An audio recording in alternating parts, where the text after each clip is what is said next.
அஸ்ஸலாமு அலைக்கும் வரஹ்மத்துல்லாஹி பரகாத்துஹு. அல்லாஹும்ம ஸல்லி அலா முஹம்மதின் வஆலி முஹம்மதின் கமா ஸல்லைத அலா இப்ராஹிம வஆலி இப்ராஹிம இன்னக ஹமீதுல் மஜீத். அல்லாஹும்ம பாரி அலா முஹம்மதின் வஆலி முஹம்மதின் கமா பரகத்த அலா இப்ராஹிம வஆலி இப்ராஹிம இன்னக ஹமீதுல் மஜீத். அன்பான இஸ்லாமிய சகோதர சகோதரிகள் எல்லாரும் எப்படி இருக்கீங்க? எல்லாரும் நல்லா இருக்கிறதுக்கு அல்லாஹ் விடத்தில் நான் அதிகமாக துவா செய்கிறேன். எல்லா நலமும் பெற்று எல்லோரும் நல்லா இருப்பதுக்கு அல்லாட்ட அதிகமாக துவா செய்கிறேன். இன்றைக்கி வீடியோவில் நம்ம பார்க்குறது, நம்ம எல்லோர வாழ்க்கை மிக முக்கியமான ஒரு உறவு மன வாழ்க்கை. அதில் ஒரு மனைவி தன் கணவனிடம் உண்மையிலே எதிர்பார்க்கும் 10 விஷயங்களை பற்றி பேச போகிறோம். அல்லாஹ் சுப்ஹானஹு தன்னோட திருமறை குர்ஆனில் என்ன சொல்கிறார் நம்ம கேட்டுக்கலாம்.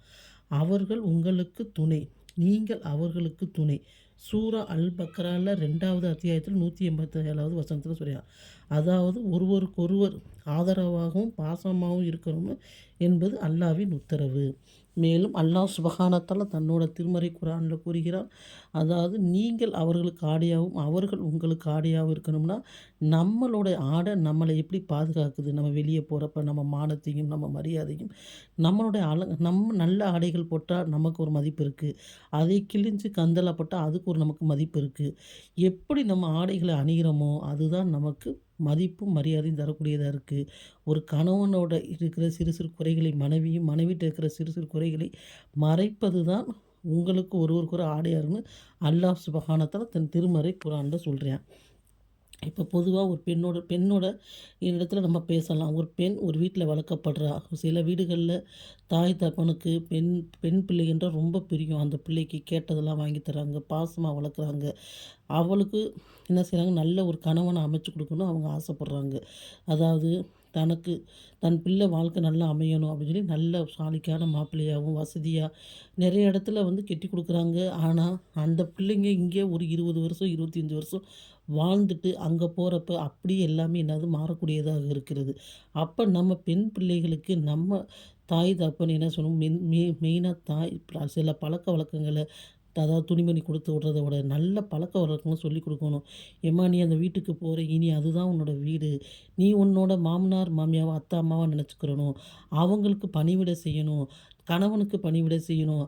அதாவது இங்கே இருந்த மாதிரி நீ என்ன செய்ய முடியாது, ரொம்பவும் லேட்டாக எந்திரிக்கிறது, எல்லா விஷயங்களும் இங்கே உனக்கு தாய் தப்பனா நாங்கள் பொறுத்துக்கிட்டோம், அங்கே அப்படி செய்யக்கூடாது. அதற்காண்டி அவர்கள் உன்னை எதிர்மறையாக பேசினாலோ, இல்லை கணவர் உன்னை துன்புறுத்தினாலோ, மாமனார் துன்புறுத்தினாலோ, அதை நீ என்கிட்ட தெரிவிக்காமல் இருக்க வேணாம். அதுக்குள்ளே நடவடிக்கை நாங்கள் எடுக்கிறோன்னு சொல்லி நாம் அந்த பெண் பிள்ளைக்கு சொல்லிக் கொடுக்கணும். அப்போ அந்த பெண் பிள்ளை அங்கே போகிறப்ப கணவன்ட்டு சில பிள்ளைகளுக்கு எப்பயுமே பெண் பிள்ளைகளுக்கு நிறைய எதிர்பார்ப்பு இருக்கும். அதில் 10 எதிர்பார்ப்பு மட்டும் நம்ம இன்றைக்கி பார்க்கலாம். ஃபஸ்ட்டு, கணவன் தன்னிட்ட அன்பாகவும் பாசமாகவும் கருணையாகவும் நம்மகிட்ட நடக்கணும்னு எல்லா மனைவிமார்களும் எதிர்பார்க்குறது. என்னென்னு கேட்டிங்கன்னா, சில ஆண்கள் நினைப்பார்கள், நான் அவளுக்கு சாப்பாடு கொடுக்கிறேன், அது பத்தாதா அப்படின்னு சொல்லி என்ன நினைக்கிறாங்க, சில மனைவி என்ன செய்கிறாங்க, கணவன் நினைக்கிறாங்க, நம்ம தான் அவளுக்கு சாப்பாடு கொடுக்குறோம், உடை கொடுக்குறோம், இருக்க தங்க இடம் கொடுக்குறோம், எல்லாமே அது பத்தாதா அப்படின்னு சொல்லி அவங்க நினைக்கிறாங்க. அப்படி இல்லை. நபிகள் நாயகம் ஸல்லல்லாஹு அலைஹி வஸல்லம் சொன்னாங்க, நீங்கள் உங்கள் மனைவிக்கு காட்டும் ஒரு புன்னையாவது சதக்கா தான் திருமதியில் இடம்பெற்றிருக்கு. அப்போ ஒரு மனைவி தன் கணவன்கிட்ட மெயினாக எதிர்பார்க்கிறது அன்பும் பாசமும் என்ன செய்கிறா, அவள் எதிர்பார்க்குறா. அடுத்து கேட்டிங்கன்னா, மதிப்பு மற்றும் மரியாதையை ஒரு மனைவி எதிர்பார்க்குறா. மனைவி ஒரு பொருள் அல்ல, அவள் ஒரு மனசுள்ள பெண் தான். அவளை அவளோட கருத்தையும் கேட்கணும், அவளை மதிக்கணும். நபி அவர்கள் கூறினார்கள், மனைவியில் மிகுந்த மரியாதையுடன் நடத்துங்கள். உங்களில் சிறந்தவர் யார் என்றால் தன் மனைவிடம் நன்மையாக இருப்பவர் தான் சொல்லி நபிகள் நாயகம் ஸல்லல்லாஹு அலைஹி வஸல்லம் சொன்னாங்க. திருமதி பெரும்பாலான இப்போ அல்லாஹ் பாதுகாத்து நிறையா வீடுகளில் ஒரு விஷயம்னா ஆண் பெண் கலந்து ஆலோசனை பண்ணுறாங்க, அதுக்கப்புறம் முடிவு செய்கிறாங்க. சில வீடுகளில் பார்த்திங்கன்னா ஆணாதிக்கம் அதிகமாக இருக்கும். தான் செய்கிறதா சட்டம், பொம்பளைகிட்ட என்ன கேட்டுக்கிட்டு வச்சுக்கிட்டுன்னு பெண்களை மதிக்காமல் இருப்பாங்க. அப்படி செய்யக்கூடாது. பெண்களுக்குள்ள மதிப்பையும் மரியாதையும் நம்ம கொடுக்கணும். பொது இடங்களை வச்சு அந்த பெண்களை என்ன செய்யக்கூடாது, தரக்குறைவாக பேசுகிறது, அவங்க மனசு நோகிற மாதிரி நடக்கக்கூடாது. 3வது என்னன்னு கேட்டிங்கன்னா, அதாவது அவள் ஏதாச்சும் ஒரு விஷயம் பேசுகிறா, அந்த பெண்மணி பேசுகிறான்னா அவளுக்கு நம்ம என்ன சொல்லணும், பதில் சொல்லக்கூடியவங்களாக இருக்கணும் ஆண்கள். அதாவது அவள் பேசும்போது உடனே தீர்வு சொல்லணுங்கிற பதிலாக அவள் மனசு என்ன செய்யணும். சில நேரங்களில் ஒரு மனைவி சொல்ல விரும்புகிறது அவள் என்ன பேச வர்றாங்கிறதே கேட்காம இந்த ஆண்கள் என்ன செய்கிறது, வேகமாக பேசுறது, அவளுக்கு மதிப்பு மதிப்பு கொடுக்காம இருக்கிறது, அவளை பேச விடாம செய்கிறது, நிறைய வீடுகள்ல நடக்குது. அல்லாஹ் பாதுகாத்த வீடு தவிர. அடுத்து ஒரு மனைவி தன் கணவன்ட்ட எதிர்பார்க்குற முக்கியமான விஷயம் என்னன்னு கேட்டிங்கன்னா, பாதுகாப்பான உணர்வு. அவள அறியணும். என் கணவர் எனக்காக நிற்பார். அவள் மனசுல உறுதியாக வைத்துக்கொள்ளணும். அவள் தான் உண்மையான ஆண். ஒரு மனைவி தன் கணவர்ட்ட எதிர்பார்க்கிறது பாதுகாப்பு. எந்த ஒரு கஷ்டம், கவலை வந்தாலும் என் கணவர் என் கூட இருப்பாரு. எனக்கு ஏதாவது உடம்பு முடியாம போனாலும், எனக்கு என்ன சூழ்நிலை வந்தாலும், என்ன கவலை வந்தாலும் என் கணவர் என் கூட இருப்பார். அப்படிங்கிறத ஒரு மனைவி எதிர்பார்க்கிறா. அதாவது நிதி பொறுப்பு. அதாவது இஸ்லாம் சிறிது இது ஒரு கடமை. அல்லாஹ் சொல்கிறான், ஆண்களும் பெண்களும் பொறுப்பாளர்கள். சூரா அந்நிசால 4வது அத்தியாயத்தில 34 வசனம் சொல்றான். அவளுக்கு தேவையான அழகானதை மனதுடன் வழங்கலா. குற்றம் குற்றம் சொல்ற மாதிரி இல்ல அப்படின்னு சொல்றான் அல்லாஹ். அதாவது பெண்களுக்கு தேவையானத அறிஞ்சு நீங்க செய்யுங்க. அவங்களுக்கு நீங்க நபி ஸல்லல்லாஹு சொன்னாங்க, நீங்க ஆடை எடுக்கும்போது அவளுக்கு ஆடை இடுங்க.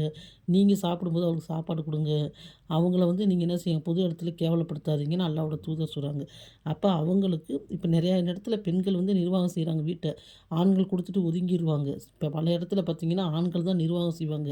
அப்ப அந்த பெண்களோட சின்ன சின்ன தேவைகள கூட அவங்க போய் அவங்கட்ட நின்டு கேட்குறப்ப ரொம்ப சங்கட்டமா இருக்கும்.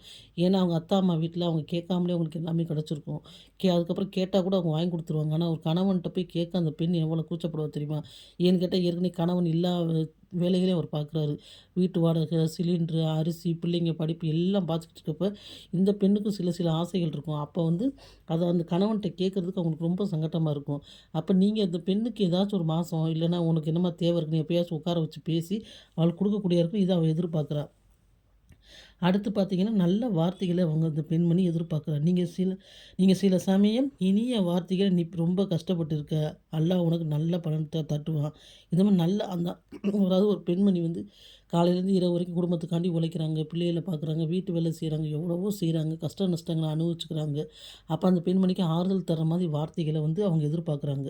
கணவன்ட்ட இருந்து உட்காந்து அ "என்ன செய்ற? ஏது செய்ற? கவலைப்படாத. நம்ம கஷ்டம் நீங்கிரும். அல்லாஹ் நமக்கு நல்ல பரக்கத் செய்வான். நம்ம பிள்ளைக நல்லபடியா வரும்னு" ஒரு ஆறுதலான வார்த்தைய எதிர்பார்க்குறாங்க. அடுத்து துவால ஏற்றுக்கொள்வது. ஒரு மனைவி எதிர்பார்ப்பது, அவள் பேர் உன் துவாவில் இருக்கணும். யா அல்லாஹ், என் மனைவி என் குடும்பத்தையும் வழி நடத்தி அருள் செய் என்று நீ சொன்னால் அது அவளுக்கு உலகம் கிடைத்த மாரி இருக்கும். ஒரு கணவன் தன் துவால தன் மனைவிய சேர்த்துக்கிறது. யா அல்லாஹ், என் மனைவிக்கு இந்த மாரி நம்ம சொன்னோம்ல, இந்த மாரி துவாவ எதிர்பார்க்கிறது. அடுத்து பொறுமை. அவள் தவறினால் உடனே கோவப்படாமல் பொறுமையா இரு என்று நபி ஸல்லல்லாஹு அலைஹி வஸல்லம் சொன்னார்கள். அதாவது ஒரு நம்பிக்கை மிக்க ஆண் மனைவியின் குறையை பார்த்து வெறுக்காது. ஏனெனில் அவளிடத்தில் இன்னொரு நல்லது இருக்கும். முஸ்லீம்ல அல்லாஹ்வோட தூதர் சொல்றாங்க. அதாவது ஒரு மனைவிட்ட 10 குணம் இருக்கு. அதில 8 குணம், 9 குணம் மோசமாவே இருக்கட்டும். ஒரு குணம் நல்லா இருக்கும். அந்த குணத்த நீ பொருந்தி வாழ்க்கை அல்லாஹ்வோட தூதர் சொல்றாங்க. அது மட்டும் இல்ல, பெண் என்பவள் உன்னோட விலா எலும்பிலிருந்து படைக்கப்பட்டிருக்கா. அவள நீ ரொம்ப வளைக்கணும்னு நெனச்சா என்ன ஆயிரும்? அது உடைஞ்சு தான் போகும். அது மெதுவா தான் நம்ம சொல்லி திருத்தக்கூடியவங்களா இருக்கணும். நேரம் கொடுப்பது. சிறிது நேரம் கொடுப்பது. அவளுடன் சிறிது நேரம் செலவழிப்பது அவளுக்கு பெரிய விஷயம். பேசுவது, புன்னகைப்பது, உட்காருவது, சில நேரம் ஒன்றாக துவா செய்வது இதெல்லாம் அன்பை பல மடங்கு அதிகப்படுத்தும். அப்ப இன்னைக்கு காலகட்டத்தில பார்த்தீங்கன்னா, ஆண்கள் நெறைய உழைத்தாலே வீட்டுக்கு பத்தாத சூழ்நிலை தான் இருக்கு. அல்லாஹ் பாதுகாக்கணும். நம்மளும் பார்க்குறோம். அவங்க வேலைக்கு போறாங்க, சம்பாரிக்கிறாங்க. எல்லாமே ஓகே தான். ஆனா அதே மாதிரி தன்னோட மனைவிட்டயும் சில நேரம் உட்காந்து பேசணும். அன்பா ஜாலியா இருக்கணும். எங்கேயாச்சும் போணும். எங்கேயாச்சும் நம்ம வெளிய எங்கேயோ குடும்பத்தோட போணும். ஒரு ஜாலியா இருக்கணும்னு சொல்லி அந்த பெண் எதிர்பார்க்குறாங்க. ஏன்னு கேட்டிங்கன்னா, காலையிலேருந்து இரவு வரைக்கும் அந்த பெண்மணி வீட்டிலேயே தான் இருக்காங்க. சின்ன சின்ன விசேஷங்களுக்கு போனாலும், தன் கணவனோட எங்கேயாச்சும் போணும், கணவனோட உட்காரணும், பேசணும், அன்பா இருக்கணும். ஏன்னா கல்யாணம் முடிச்ச புதுசுல நிறையா நேரம் கிடச்சிருக்கும். பிள்ளைகள்லாம் இருக்காது. அப்போ ஜாலியா இருந்திருப்பாங்க, பேசியிருப்பாங்க, வச்சிருப்பாங்க. ஆனா கல்யாணத்துக்கு பிறகு அந்த இதெல்லாம் அவங்களுக்கு கிடைச்சிருக்காது. அதனால அந்த பெண்மணி கணவன்ட்ட எதிர்பார்க்குற மெயினான விஷயம், அவங்க வெளிய போறாங்க, 4 ஆண்கள சந்திக்கிறாங்க, பேசுறாங்க, சிரிக்கிறாங்க. அவங்களுக்கு நல்ல விஷயம் இருக்கு, டென்ஷன் இருக்கு. பல இதோட தான் அவங்க ஆண்கள் வருவாங்க. இருந்தாலும் இங்கே இந்த பெண்மணி காலையிலேருந்து இரவு வரைக்கும் பிள்ளைகள பார்த்து, வேலைகளை பார்த்து டென்ஷன் ஒரு மாதிரி மன அழுத்தமா இருக்கும். அப்ப அந்த பெண்மணி யார்ட்ட போய் சொல்லுவாங்க? தன்னோட கணவன தான் அவங்க என்ன செய்றாங்க? மெயினா நினைக்கிறாங்க. அந்த கணவன்ட்ட பேசணும், வைக்கணும்னு நினைப்பாங்க. அதனால கணவன் தனக்காக சிறிது நேரம் ஒதுக்க வேண்டும்னு சொல்லி அந்த பெண்மணி எதிர்பார்க்குறாங்க. மனைவி எதிர்பார்ப்பது தன் கணவனுடன் தக்வா உடையவராக இருக்கணும். அல்லாவின் பயமுடன் நடப்பதாக இருக்கணும். அப்படின்னா ஒரு ஆண் குடும்பத்தையும் ஒரு தலைமுறையும் வழிநடத்துவார். அதாவது ஒரு கணவன் எப்படி இருக்கணும் ஒரு பெண்மணி நினைக்கிறாங்கன்னா, நல்ல ஒழுக்கமானவனா இருக்கணும், தனக்கு கணவனா இருக்கணும், தனக்கு துரோகம் செஞ்சிடக்கூடாது, வேறு எந்த பெண்ணையும் திருமணம் செய்யக்கூடாது. அதாவது தன் இருக்கிறப்ப வேறு பெண்மணி திருமணம் செய்யக்கூடாது. 5 நேரம் தொழக்கூடியவரா, இபாதத்துள்ளவரா, நல்ல கணவரா, நம்ம கணவர் இருக்கணும் அப்படின்னு எல்லா பெண்மணியுமே ஆசைப்படுவாங்க. அப்ப ஒரு மனைவியின் இதயம் வெல்ல பெரிய ஒரு மனைவியோட அ நம்ம ஒரு கணவன் வந்து ஒரு மனைவிட்ட ஜெபிக்கிறதுக்கு ஒரு பொருளோ வேண்டாம். சிறிய பாசமும், மரியாதை, கவனம் போதும். அல்லாஹ் நம்ம வீடுகள்ல பாசமும் நிரந்தரிக்க அருள் பண்ணட்டும்னு நம்ம என்ன செய்வோம்? அதிக அதிகமா துவா செய்வோம். ஒரு கணவன்ட்ட ஒரு மனைவி பெரும்பாலான மனைவிகள் எதிர்பார்க்கறத நான் சொல்றேன். இதுக்கும் மேல சில மனைவிகள் கணவன்ட்ட நிறைய எதிர்பார்க்குறாங்க. வசதியான வாய்ப்பு. எல்லா பெண்களும் ஒரே மாதிரி இல்ல. நான் சொல்ற இந்த 10 எதிர்பார்ப்பு உள்ள பெண்மணி எதிர்பார்க்குறாங்க. அந்த பெண்களுக்கு தான் நான் சொல்றேன். அல்லாஹ் பாதுகாத்த பெண்களை தவிர நிறைய பெண்கள் வசதி வாய்ப்பா இருக்கணும். நிறைய பெண்கள் கணவன கஷ்டப்படுத்துறாங்க, மன வேதனைப்படுத்துறாங்க. அதனால அவங்க மனம் உடைஞ்சு போறாங்க. வெளிய என்ன செய்றாங்க? கெட்ட பழக்கத்துக்கு அடிமையாகுறாங்க. இந்த காலத்தில வந்து குடிக்க போறாங்க. நிறைய கெட்ட பழக்கம் அடிமையாகுறாங்க. ஆனா மெயினா பெண்கள் எதிர்பார்க்குற முக்காவாசி 100க்கு 80% பெண்கள் எதிர்பார்க்குற 10 விஷயங்கள தான் நம்ம வந்து இன்னைக்கு நம்ம பார்த்தோம். அதாவது என்னென்ன விஷயம்னு கேட்டிங்கன்னா, ஃபஸ்ட்டு கேட்டிங்கன்னா, அவங்க எதிர்பார்க்குற முதல் விஷயம் பாசமா இருக்கணும். அவங்களுக்கு மரியாதை குடுக்கணும். அவங்கள கேட்டத அவங்க கேட்குறது அவங்க பேசுறத கேட்கணும். அவங்க வந்து அவங்க கணவன வந்து ஒரு பாதுகாப்பாக நம்ம கணவர் நமக்கு இருக்கான் அப்படிங்கிறத கொண்டு வரணும். அவங்ககிட்ட பொறுப்ப வந்து குடுக்கணும். நல்ல வார்த்தைகள பேசணும். அவங்க துவால இவங்கள சேர்த்துக்கிறணும். அதாவது பொறுமையுடன் பொறுமையுடன் இருக்கணும். அதாவது நேரம் கொடுப்பது கணவன் மனைவிக்கு நேரம் பேச வைக்க, அது மாதிரி இஸ்லாமிய முறைப்படி வாழ்றது. இந்த மாதிரி விஷயங்கள தான் பெண்கள் வந்து எதிர்பார்க்குறாங்க. இதுக்காண்டி நீங்க அவங்களுக்கு வீடு கட்டி குடுக்கணும், நகை நட்டு வாங்கி குடுக்கணும், நிறைய வந்து செலவழிக்கணும் கூட அவசியம் இல்ல. நீங்க அவங்ககிட்ட அன்பா ஒரு நாளைக்கு ஒரு 1/2 மணி நேரம், 1 மணி நேரம் ஒதுக்கி பெண்கள்ட்ட வந்து